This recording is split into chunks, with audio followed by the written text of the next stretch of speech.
Good afternoon, cadets. This is Lance from Cinematic Galaxy once again, and I'm here to review Star Wars Episode 2, Attack of the Clones, another film that I'm rewatching leading up to The Last Jedi. I'm rewatching them all chronologically because I know the story, and I love watching in chronological order because it really does feel like this generational soap opera, you know, and that's cool. But yeah, Attack of the Clones.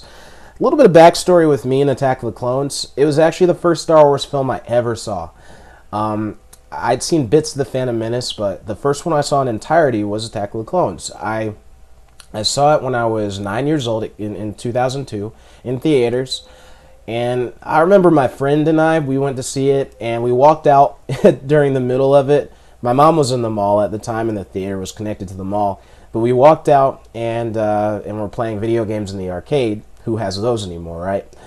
And then we went back, and even as a 9-year-old, I was kind of not really that big a fan of the film. I didn't really know anything about Star Wars, and I wanted to see Spider-Man for a second time, but then my mom bought me the DVD when it came out, and I rewatched the DVD and got really interested in the lore, because I was like, this is actually really interesting stuff. The light side, the dark side, the Jedi, the Sith, the Clone Wars, you know, and it was interesting. And again, I didn't even know for the longest that Anakin was Darth Vader, until my mom told me. But anyway, the prequels the DVDs have fantastic bonus features. So one day I was watching the bonus features for the Attack of the Clones, and they showed snippets from the original trilogy, and I was like, whoa, that looks like something I want to see.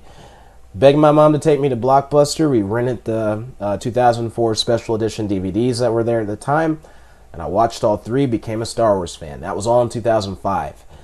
So I just have to say, with Attack of the Clones, whatever criticism I give the film, it still means a lot to me because it was my gateway into Star Wars in a lot of ways.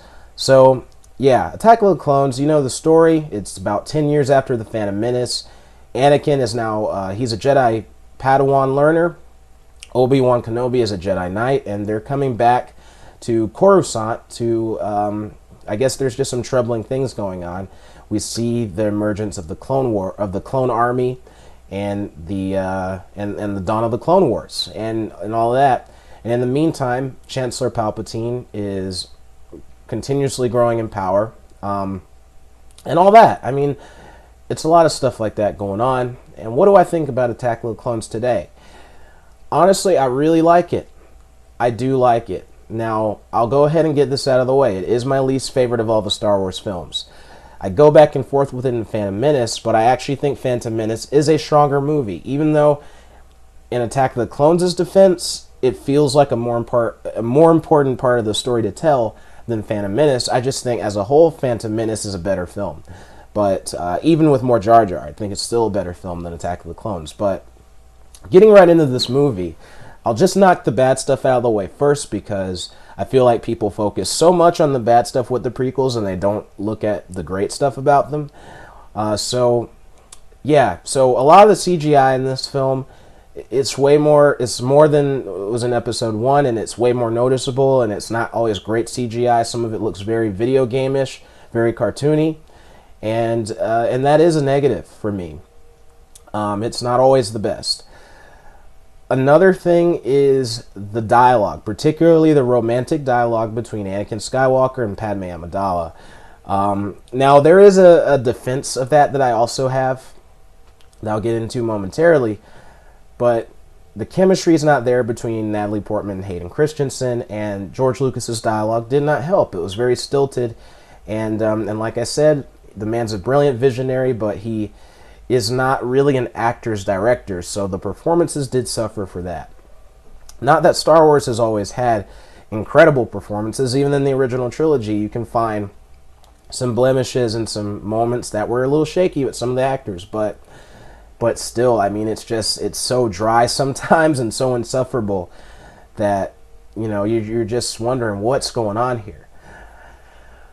Other than that, though, there isn't really a whole lot I can think of that I say I genuinely dislike about Attack of the Clones. And with that, I'm going to, maybe it runs a little longer than it needs to, but I'm going to get into my positives now. So once again, the story, the lore, the gravity of it. You feel Lucas building up this this very intricate plot thread that follows the Phantom Menace very, very well. Once again, this is part of the generational appeal and the power of Star Wars. I see the actors in their roles. I see Ewan McGregor as Obi-Wan Kenobi. In this film, an older Obi-Wan Kenobi than he was in Phantom Menace, and he does that transition very well. Hayden Christensen, even though his acting is spotty, I see him as Anakin Skywalker. He has that look, and I see him in the role. Natalie Portman, I see her as Padme, and then you've got the other characters as well.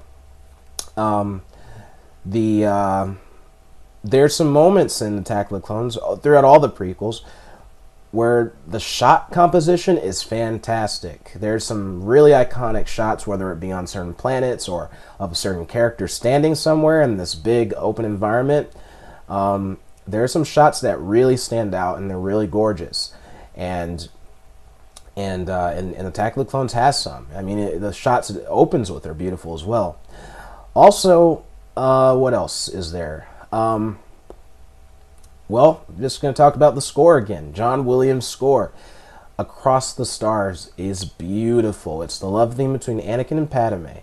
Da, da, da, da, da, da.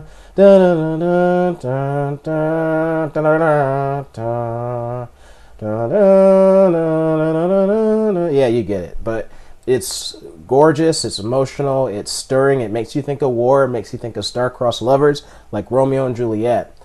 Another positive of the film that, has functioned as a negative for me before, but it's a positive now that I've really come to accept the prequel story and I see it for what it is. And you can tell Lucas is weaving out this intricate plot line.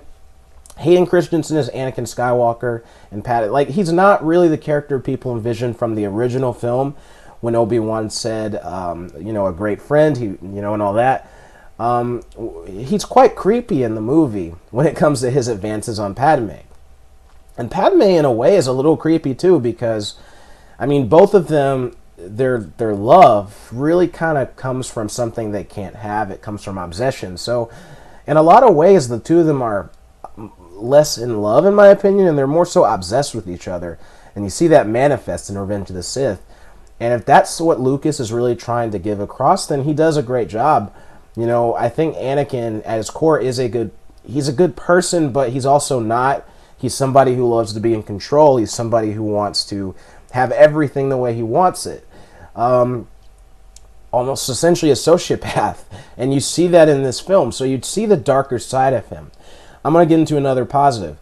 The scene where Anakin's mother dies in his arms, and you see the close-up of Hayden Christensen's rage and grief, and the music wells up. That scene is awesome, and those are moments like that are where the actors in the prequel shine, where there's no dialogue and it's just a close-up on their facial expressions. Hayden did bring it in that department, and I wish we had seen more of the Tusken Raiders slaughter, like we do with Vader in Rogue One, but man, this is still a great moment for me in the prequels, and hearing Qui-Gon's Force Ghost, or hearing the spirit of Qui-Gon saying, "Anakin, no!" I get chills with that moment. And into another positive, Yoda versus Dooku. Now look, I've watched certain reviews in the past, and I kind of let them influence me, where some of them were like, "Oh, Yoda does barrel roll. It's so ridiculous," and I went along with that for a while. But I rewatched the Attack of the Clones duel at the end with them, and I'm like, man, this duel is great. This duel, for what it served, seeing Yoda wield a lightsaber, I'm a fan of it. Seeing him use the Force first to push out Dooku's attacks was great. The lightsaber duel, though, the way he whips it out, that is a fan service worthy moment that still works in the story. Seeing a taste of Yoda's power. But I think my favorite part of Attack of the Clones, the Anakin, Dooku, Obi-Wan duel is okay. It's not great, but it's fine. I can watch it. But the ending and the way Star Wars likes to do its endings, they show like multiple places at once, or they have either that, or they have scenes with no dialogue, and it's just the music playing over the sequence. They all kind of rhyme like that, with the exception of Rogue One. But the saga films do that, and you see the war looming. And at the end of the Attack of the Clones, you see Anakin and Padme get married in secret, which Anakin's not supposed to do. And the rise of the clone army, you hear a bit of the Imperial March there as Palpatine overlooks them. And Yoda says, like, the shroud of the dark side has fallen. Begun the Clone Wars have. Or begun the Clone War has. And it's great. I get chills.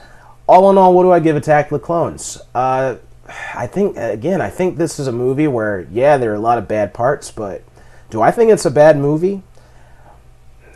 Maybe if it wasn't Star Wars, but I think it does what it sets out to do quite well. I'm going to give Attack of the Clones, man, I'm going to probably give it a 7 out of 10.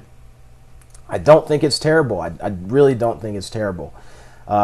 Thanks, guys, for watching. Let me know what you think down below. And this is Lance from Cinematic Galaxy, signing off.